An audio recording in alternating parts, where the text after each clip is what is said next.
നമസ്കാരം.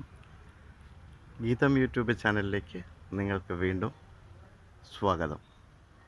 ഇപ്പോൾ നമ്മൾ കുറച്ച് ദിവസമായി ചെടികളെക്കുറിച്ച് തന്നെയാണ് സംസാരിച്ചു കൊണ്ടിരിക്കുന്നത്. അപ്പോൾ എപ്പോഴും ചെടികളെക്കുറിച്ച് സംസാരിക്കുമ്പോൾ മനസ്സിന് ഒരു സന്തോഷം തോന്നുന്നു. അതുകൊണ്ടാണ് പ്രധാനമായും ചെടികൾ ചെയ്യുന്നത്. വരൂ, നമുക്കിന്നൊരു വളരെ എളുപ്പമുള്ള ഒരു ചെടിയെക്കുറിച്ച് ഞാൻ ഒരു ചെറിയ വീഡിയോ ചെയ്യാൻ ഉദ്ദേശിക്കുന്നു.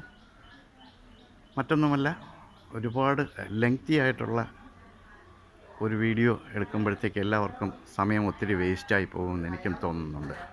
ഓക്കെ, അതുകൊണ്ടൊരു ചെറിയ വീഡിയോ. സ്പൈഡർ പ്ലാന്റുകളാണ്. ഈ സ്പൈഡർ പ്ലാന്റുകൾ എങ്ങനെ നമുക്ക് നല്ല ഭംഗിയുള്ളതാക്കി എടുക്കാം എന്ന് നോക്കാം. ഇതെല്ലാം വളരെ ചെറിയ പരിചരണം കൊണ്ട് ഉണ്ടായിട്ടുള്ള സ്പൈഡർ പ്ലാന്റുകളാണ് നിങ്ങളിപ്പോൾ കാണുന്നത്. അതെല്ലാം ചെറിയ ചെറിയ ചെറിയ ചെറിയ സ്പൈഡർ പ്ലാന്റിൻ്റെ ചെടികൾ കൊണ്ട് വളർത്തി ഈസിയായിട്ട് എടുക്കാവുന്നതാണ്. ഇത്രയും ബുഷിയായിട്ട് നമുക്ക് സ്പൈഡർ പ്ലാന്റ് വളർത്തണമെങ്കിൽ അവയിൽ ഓരോ സ്പൈഡർ പ്ലാന്റിൻ്റെ ചട്ടികളിലും എണ്ണത്തിൽ കൂടുതൽ വെച്ച് കൊടുക്കുക. ഇത് പടർന്ന് പന്തലിക്കുന്ന ഒരു ചെടിയാണ്. വളരെ പൊക്കം കുറവായ ചെടിയാണ്. എങ്കിൽ പോലും ചട്ടി നിറയെ ഇതുപോലെ ഉണ്ടാകാനായി ഇവയെ കുറച്ച് കൂടുതൽ എണ്ണം ചട്ടികളിൽ നിറച്ച് വയ്ക്കുകയാണെങ്കിൽ ഇതുപോലെ നല്ല ബുഷിയായിട്ട് വളരും. കാണാൻ നല്ല അഴകോടുകൂടി ഇവയെ നമുക്ക് വളർത്തിയെടുക്കാം. ഇതിൻ്റെ പരിചരണം വളരെ എളുപ്പമാണ്. ഇതിൽ 2-3 ഐറ്റംസ് ഉണ്ട്. ഇതിൽ എൻ്റെ കയ്യിലുള്ള ഒരു ഐറ്റമാണിത്. നേരത്തെ നമ്മൾ കണ്ടത് കളർ വ്യത്യാസമുണ്ട്.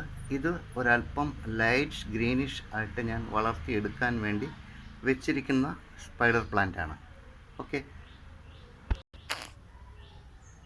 ഇത് ഞാൻ റീപോർട്ട് ചെയ്യാൻ വേണ്ടിയിട്ട് മാറ്റി വെച്ചിരിക്കുന്ന സ്പൈഡർ പ്ലാന്റാണ്. എപ്പോഴും നമ്മൾ ശ്രദ്ധിക്കേണ്ടത്, ഇതിൻ്റെ ചുവട്ടിൽ കണ്ടോ ചെറിയ കിഴങ്ങുകളുണ്ട്. ഇത് നിർബന്ധമായും ഉണ്ടാകണം. എങ്കിൽ മാത്രമേ നമുക്ക് ഈ സ്പൈഡർ പ്ലാന്റ് എന്ന ചെടി വളർത്തിയെടുക്കാൻ പറ്റുള്ളൂ. അപ്പോൾ ഇതിൽ നിന്നും കിഴങ്ങോട് കൂടി നമ്മൾ ഓരോ അല്ലികളും മാറ്റി എടുത്തു കഴിഞ്ഞാൽ നമുക്ക് ധാരാളം ചെടികൾ ഉണ്ടാക്കിയെടുക്കാം. അപ്പോൾ അതിന് വേണ്ടിയിട്ട് നമ്മളൊരു പോട്ടിംഗ് മിക്സ്ചർ ഉണ്ടാക്കിയിട്ടുണ്ട്. മറ്റൊന്നുമല്ല, പോട്ടിംഗ് മിക്സ്ചർ ഞാൻ സാധാരണ ചേർക്കുന്നത് കുറച്ച് മണലും മണ്ണും ചാണകപ്പൊടിയും, നിർബന്ധമായും ഞാൻ പച്ചില വളം ചേർക്കാറുണ്ട്. ഇപ്പോൾ ഉണങ്ങിയ പച്ചില കിട്ടുന്നില്ല. ഏകദേശം നനഞ്ഞ് നല്ല കുഴഞ്ഞു മറിഞ്ഞിരിക്കുന്ന ഒരു ഇലകളുടെ ഒരു മിശ്രിതമാണ് എൻ്റെ കയ്യിലുള്ളത്. അത് വെച്ചാണ് ഞാൻ പോട്ടിംഗ് മിക്സ്ചർ ഉണ്ടാക്കുന്നത്. അത്തരത്തിലിവിടെ പോട്ടിംഗ് മിക്സ്ചർ ഉണ്ടാക്കി വെച്ചിട്ടുണ്ട്. ഞാനിപ്പോൾ ഒരു 3 ചട്ടികളിൽ നടുന്നു. നേരത്തെ നിങ്ങളോട് പറഞ്ഞതുപോലെ തന്നെ കിഴങ്ങുകളുള്ള ഈ ഒരു ചെടിയെ ഞാൻ ഈ ചെടിച്ചട്ടിയിലേക്ക് നടുന്നു.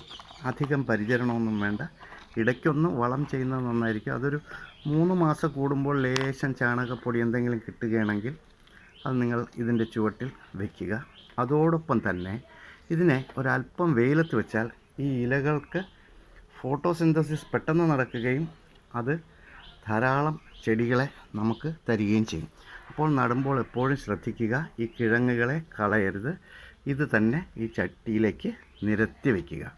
അപ്പോൾ നിങ്ങൾക്ക് എപ്പോഴും മനസ്സിന് ഇവയുടെ ഒരു സൗന്ദര്യം നമുക്ക് സന്തോഷമുണ്ടാക്കും.